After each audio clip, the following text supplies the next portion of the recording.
Hello dear students, इस video में हम एग्जाम्पल 19 को सॉल्व करेंगे। इसमें बताया गया है अ boat goes 30 kilometre up stream 44 kilometre down stream in 10 hours. In 13 hours it can go 40 kilometer upstream and 55 kilometer downstream.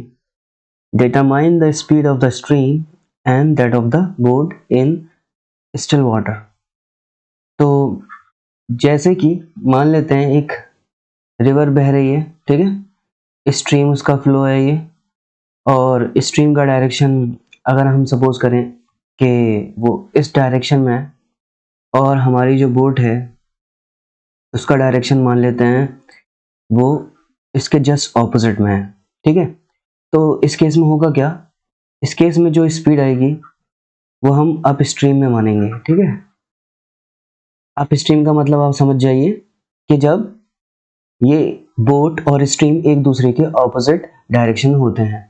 अगर बोट की स्पीड को मैं x मान लूँ तो, और ये जो मेरा x का डायरेक्शन है, अगर मैं इसको पॉजिटिव कंसिडर करूँ तो जाहिर सी बात है इसके ऑपोजिट डायरेक्शन को नेगेटिव मुझे कंसिडर करना पड़ेगा, ठीक है। और मैं मान लेता हूँ जो स्ट्रीम है उसकी स्पीड y, ठीक है। इस तरह से जो अप स्ट्रीम में स्पीड आएगी वो x माइनस वाई के बराबर हो जाएगी, ठीक है।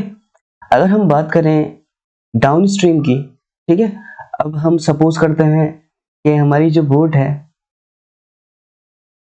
वो अब स्ट्रीम के डायरेक्शन में ही फ्लो कर रही है, यानी जिस डायरेक्शन में स्ट्रीम फ्लो कर रहा है उसी डायरेक्शन में हमारी बोट जो है फ्लो कर रही है, ठीक है। फॉर एग्जांपल मैं अब इस डायरेक्शन को जो है पॉजिटिव अगर मानूं तो सेम डायरेक्शन में है, तो इस तरह से जो डाउन स्ट्रीम में स्पीड आएगी, ठीक है, ये डाउन स्ट्रीम में वो एडिशन में हो जाएगा, ठीक है।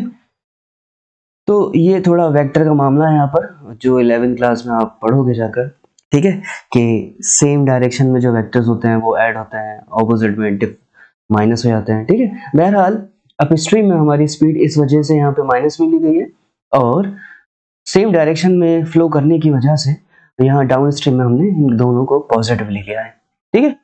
अब हमें यहाँ पे बताना पड़ेगा x और y क्या है, तो मैं यहाँ पर मान लेता हूँ let speed of boat be x, ठीक है, और मान लेता हूँ मैं स्पीड ऑफ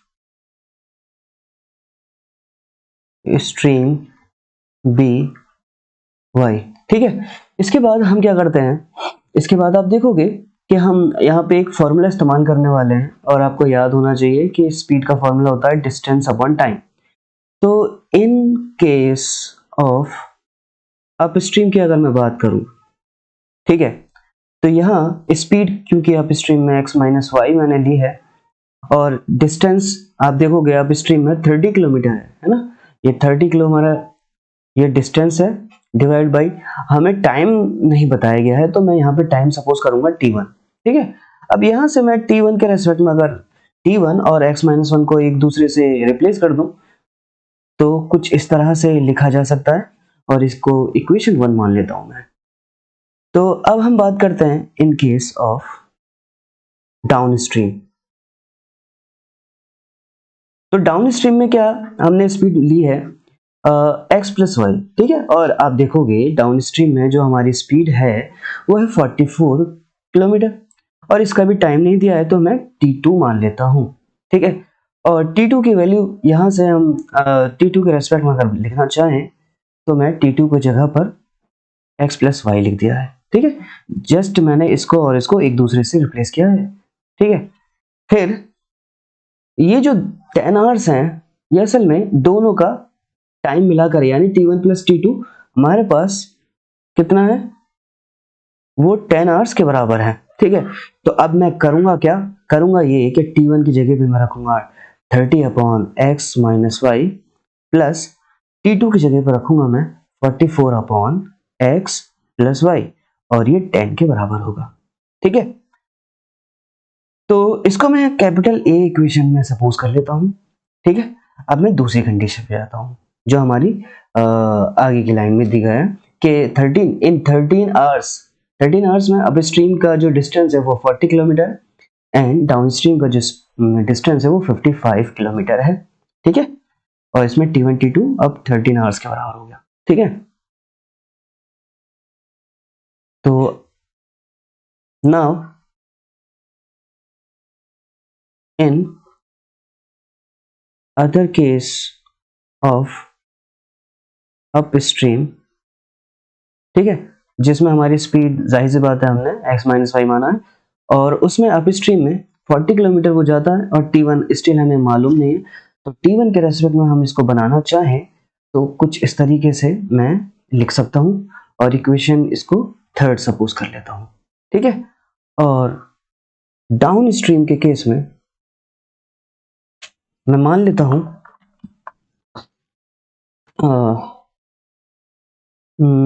डाउन स्ट्रीम में हमारी स्पीड थी x plus Y equal to, और आप देख सकते हो कि हमारी डाउन स्ट्रीम में जो डिस्टेंस कवर हो रही थी वो 55 किलोमीटर है।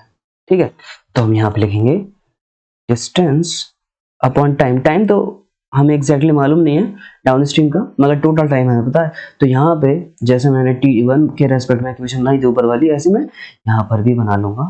ठीक है, तो कुछ इस तरीके से मैं लिखूंगा इस चीज को। ठीक है, तो ये हमारा हो गया T1 ऊपर third equation and T2 fourth equation हो गई। और यहाँ बताया गया है कि T1 और T2 जो है वो 13 आवर्स के बराबर है ना। तो T1 की जगह पे मैं लिखूंगा 40 अपॉन x माइनस वाई और सॉरी और plus 55 upon x plus Y equal to 13, और ये मैं मान लेता हूँ इक्वेशन, सॉरी ए तो मान चुका हूं मैं, इसको इक्वेशन बी सपोज कर लेता हूं कैपिटल। अब आप देखोगे यहां जैसे कि हमने एग्जांपल 18 में सॉल्व किया था इस तरह के सवाल को, यहाँ पे हमें देखना पड़ेगा। जैसे मैं एक साथ पहले इक्वेशन को लिख लेता हूँ। हमारी जो पहली इक्वेशन थी वो क्या बनी है, इक्वेशन है 30 upon 13 and 44 sorry 30 upon x minus Y plus 44 upon x plus Y equal to 10। ये हमारी इक्वेशन ए है। अब आप देखोगे दोनों इक्वेशन के अंदर जो डिनोमिनेटर है वो एग्जैक्टली सेम है, तो यहाँ पे हम क्या सपोज कर लेंगे, let 1 upon x minus Y equal to A and 1 upon x plus Y को मैं b सपोज कर लेता हूँ। अब मैं इसको रिड्यूस कर सकता हूँ लीनियर इक्वेशन में, उसके बाद मैं इसको फाइनली सॉल्व कर लूंगा। तो फिलहाल मैं अभी ऊपर वाले इक्वेशन को चेंज करता हूँ। तो हमारा ये जो 40 अपॉन एक्स माइनस वाई है, इसका मतलब होता है कि 40 into X minus Y plus 55 into 1 upon x plus Y equal to 13। तो 40 into X minus 1 upon x minus Y को मैंने ए माना है, इसी तरीके से 1 अपॉन एक्स प्लस वाई को बी माना है, और ये हो जाएंगे finally 40a plus 55b equal to 13। ठीक है, और जो दूसरी इक्वेशन थी हमारी वो थी 30 upon x minus Y plus 44 upon x plus Y equal to 10। ये हमारी इक्वेशन ए थी। तो यहाँ पर 30 into 1 upon x minus y होगा, और इसी तरीके से 44 into 1 upon x plus Y equal to 10। अब आप देखोगे कि 30 into 1 upon x minus Y को हमने ए माना है, ठीक है, और 44 into 1 upon x plus Y को हमने माना है बी इक्वल टू 10। तो ये हो जाएगा 30a plus 44b equal to 40। तो ये हमारी इक्वेशन हो गई। हमारे पास दो इक्वेशन हो गई, इसको c सपोज कर लेते हैं और इसको सपोज कर लेते हैं कैपिटल D। ठीक है, अब हमें क्या करना है, इनको a और b की वैल्यू निकालनी है। अब एलिमिनेशन से करें, सब्स्टिट्यूशन से करें या क्रॉस मल्टीप्लिकेशन से करें, तो हम इसको कर लेंगे एलिमिनेशन से। तो एलिमिनेशन से करने के लिए हमारे पास a या b की जो कोफिशिएंट्स हैं वो सेम होने चाहिए। ठीक है, तो मैं करूँगा क्या, मैं इस पूरी इक्वेशन को 3 से मल्टीप्लाई कर दूंगा, तो ये जो a के साथ कोफिशिएंट है वो 120 हो जाएगा। और इधर मैं इस पूरे इक्वेशन को अगर 4 से मल्टीप्लाई करूंगा तो यहाँ पर भी 120 हो जाएगा और मेरा जो a का कोफिशिएंट है वो इस तरह से सेम हो जाएगा। तो इस चीज को मैं यहाँ पे लिखना पड़ेगा। ठीक है, क्या लिखना पड़ेगा? मल्टीप्लाई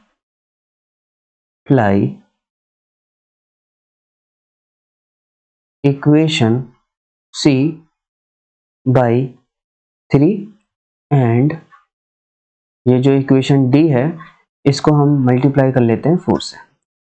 तो 40a plus 55b equal to 13 है और इसको मैंने 3 से मल्टीप्लाई करना है। तो ये जो 3 है वो 40, 55 और 13 तीनों से मल्टीप्लाई होगा। तो 43 से 120 होता है a, 55 को 3 से मल्टीप्लाई कर लेंगे इधर तो 15 165 b और 13 3 से 39 होता है। इसी तरीके से हमारे पास जो इक्वेशन है कैपिटल D, इसको हमने किससे करा है? 4 से मल्टीप्लाई करना चाहा है। तो ये 30, 44 और 40 से मल्टीप्लाई होगा। तो यहाँ पे हम लिख लेंगे, सॉरी ये 40 नहीं है बल्कि ये 10 है, गलती करने वाले थे। हाँ, तो 30 इंटू 4 ये 120 हो जाएगा, इसके साथ a है 44 इंटू 176 हो जाएगा b और 10 4 जा 40 होता है। अब हम देखेंगे कि a के कोफिशिएंट जो है बिल्कुल सेम हो चुके हैं। तो हम क्या करेंगे? बाय एलिमिनेशन मैं एक दूसरे को रखकर एक इनका माइनस कर दूंगा।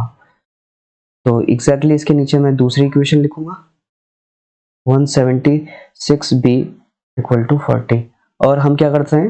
इनके साइन को चेंज करते हैं। तो प्लस माइनस ये तो कैंसिल आउट हो जाएंगे, है ना।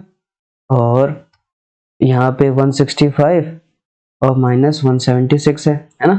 तो यहाँ पे प्लस माइनस अगर हम करें तो देखेंगे क्या आता है? 11 आता है। सॉरी ये क्या हो रहा है?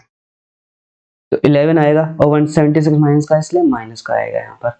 फिर यहाँ पर भी माइनस का आएगा और b माइनस दोनों तरफ है, ये कैंसिल आउट हो जाएंगे। इस तरीके से 11 जो b के साथ मल्टीप्लीकेशन है वो डिवाइड में आ जाएगा। इस तरह से हमारे पास b की वैल्यू हो जाएगी क्या? 1/11। ठीक है, अब हम क्या करेंगे? पुट करेंगे, पुट वैल्यू ऑफ b इन, किस में रख लें हम? इसकी वैल्यू को हम रख लेते हैं d के अंदर। ठीक है, तो d हमारा पास 30a 44b इक्वल टू 10 है। तो 30a प्लस 44b की वैल्यू आप देखोगे क्या है? b की वैल्यू है 1/11।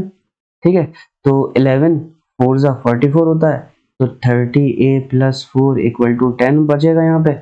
उसके बाद 30a के साथ जो 4 है वो प्लस में इधर जाके माइनस हो जाएगा और ये हो जाएगा 6 और यहाँ बचेगा 30a।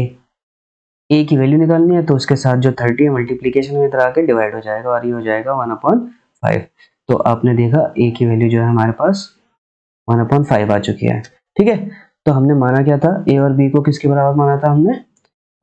यहाँ आप देख सकते हैं, देखो 1/x माइनस वाई को a माना था, 1/x प्लस वाई को b माना था। तो हम फाइनल लिखेंगे यहाँ पर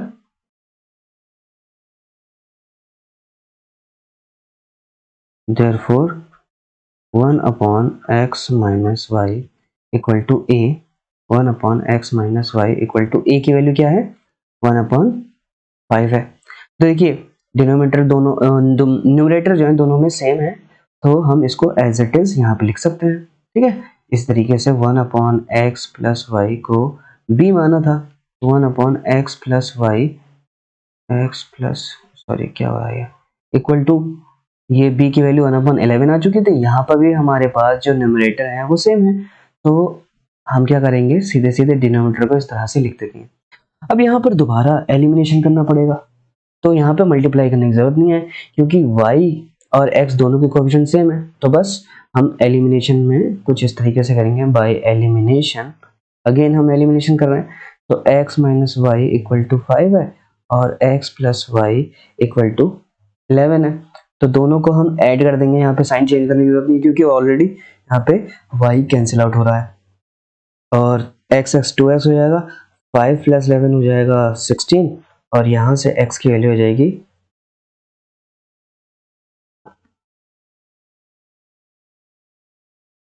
2 से डिवाइड होके यहाँ पे आ जाएगा x 8 के बराबर हो जाएगा, ठीक है। और हम y की वैल्यू निकाल लेंगे, x minus five equal to 5 है तो x की जगह पे रखेंगे और यहाँ से हम निकाल लेंगे, माइनस में आ जाएगा इधर 8 और माइनस 3 बचेगा, यहाँ पे माइनस से माइनस कैंसिल हो जाएगा और y की वैल्यू हो जाएगी 3, ठीक है। तो फाइनली हमारे पास जवाब आ चुका है। देयरफॉर हम कह सकते हैं जो स्पीड थी, स्पीड ऑफ बोट, हमने क्या माना था, x माना था, जो कि 8 किलोमीटर पर आवर आ चुका है, ठीक है। और स्पीड ऑफ स्ट्रीम हमने y सपोज करा था, जो कि 3 किलोमीटर पर आवर आ चुका है, ठीक है। आई होप आपके समझ में आया होगा कैसे इस सवाल को किया गया। बहुत लंबा सवाल था, काफी लंबी वीडियो बन गई, मगर मैंने समझाने की पूरी कोशिश की है, ठीक है। फिर भी कोई डाउट हो, कोई भी लाइन ऐसी समझ में ना आई हो तो let me know in the comment, मैं पूरी कोशिश करूंगा उसको समझाने की, ठीक है। मिलते हैं अगले सवाल को लेकर अगली वीडियो में, तो बने रहिए मेरे साथ and please do not forget to subscribe my channel, ठीक है। तो thanks for watching the videos.